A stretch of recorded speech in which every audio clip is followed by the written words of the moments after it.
South Italy in the month of August, what's it really like? We need to have a chat because, to quote Charles Dickens, living in South Italy at this time of year is both the best of times and the worst of times. Let's talk about the best of times because, I like to start on a good note.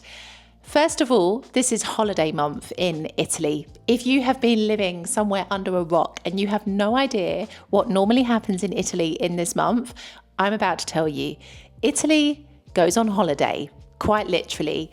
Now, it really depends on the business as to whether it will be a complete shutdown for the month of August or a partial shutdown, but you can be sure that at some point during this month, businesses will close for holidays. Of course, it depends on the type of business. Businesses that cater to tourists tend to remain open and they take their holidays in September or just before August, but businesses that are just run-of-the-mill ordinary companies will have their holiday during this month.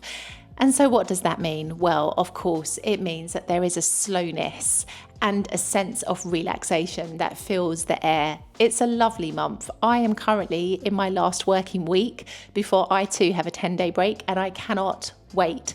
And I know that this is pretty much how everyone feels here in the run up to the holiday break, because it's hard to work in the summer here in Italy, like really difficult with the temperatures.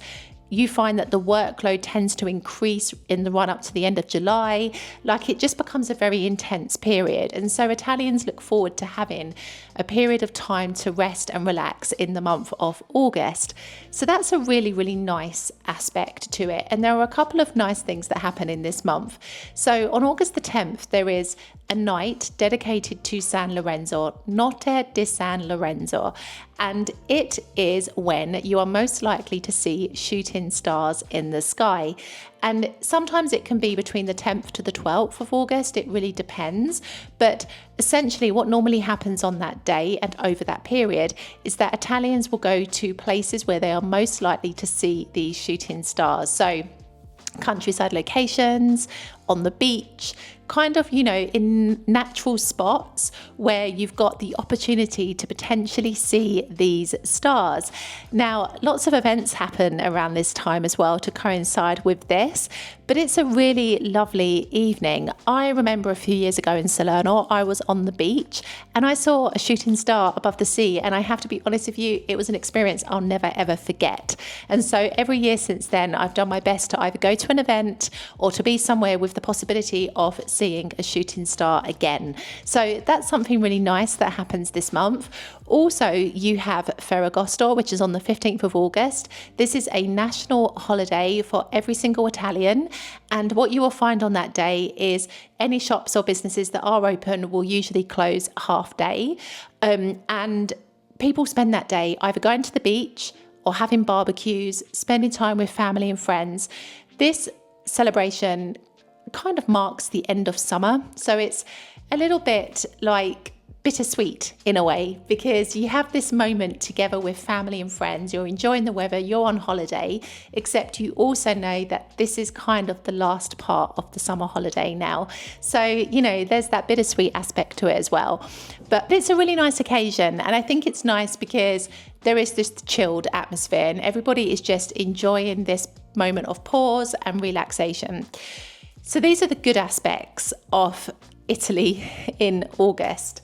Let's talk about the worst of times, because unfortunately there is this other side to life here in this month.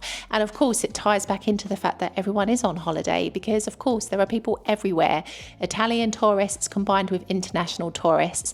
And it means that unfortunately the seaside locations, the beaches, get extremely crowded and in a way dirty very quickly, and it's not as pleasurable an experience as it can be at other times of the year. In fact, August is the month where I rarely go to the beach during the day. If I decide to go, it will be very early in the morning or it will be around sunset, in order to try to escape the mass crowds that usually head there. The sea can be a real disappointment at this time of the year as well, because of the sheer volume of people that are at the beach, and so that can be disappointing if you go to the beach but you can't swim in the water because it's not particularly clean. I will also say to you that everything is so expensive at this time of year because everybody is off at the same time. From accommodation through to the cost of a bed at a Lido, Everything is super, super expensive at this time, which means that sometimes it can actually be better to explore outside of Italy and go and travel to a different country.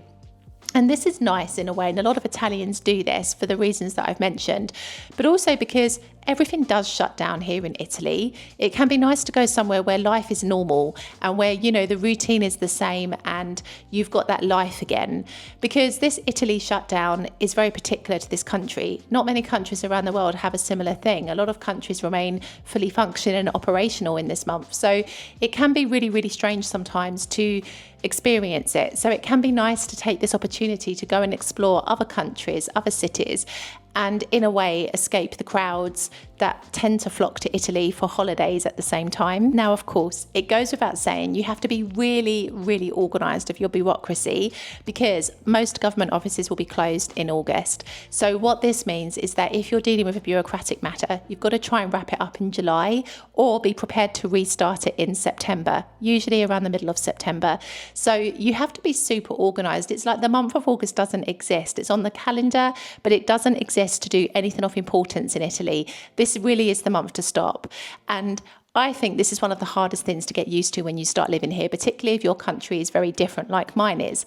It can be really difficult to accept the fact that the country just grinds to a halt in this month and that, you know, people just want to go and have holidays and you can't really get very much done. It's definitely not the month to be moving house. It's not the month to be doing anything with any kind of urgency because everything will take so much longer as a result of this shutdown. So this takes a lot of getting used to, and I think this is probably one of the hardest aspects I would suggest about this month of August. Now, there are, of course, wonderful things to the shutdown in the sense that it's so hot, as we all know, in August, that it's nice not to have to think about working. So, you know, I understand why it's important to have this period, but it just takes a bit of getting used to nevertheless. So all in all, I would say August is my least favourite month in Italy. It's my birthday month, that is a plus.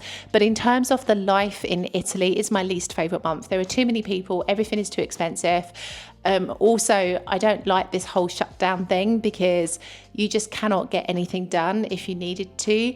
And I guess, you know, I struggle a little bit with that, even now 7 years in. I think I prefer other months of the year, but this is August in South Italy.